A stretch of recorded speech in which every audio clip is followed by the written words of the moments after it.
Teraz ideme postavať pre jaštericu. Terko naprozované piesok a dáme to tu. No áno, tak akože... Pekne to prestrieme, aby to bolo všade.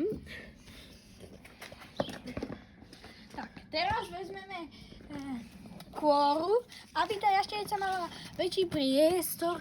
A vedela jesť. Áno, a bude sa v tom cítiť. Ale treba to aj tak pomedzi piesky dávať a viete, ako myslím už. Ako... A tak ďalej poviem.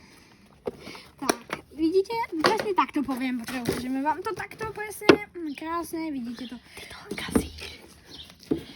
A teraz bereme paličky, no respektíve aj také malé stromčeky, ako toto tu, vidíte. A zapichneme to.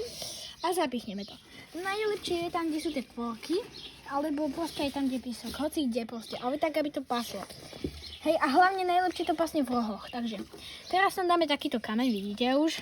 A šišku. Oni milujú šišky. Áno, najradšej na tom sú. A ešte takýto konárik, aby vedeli liesť. To tam strčíme. Áno, tak. Tak, no, takže.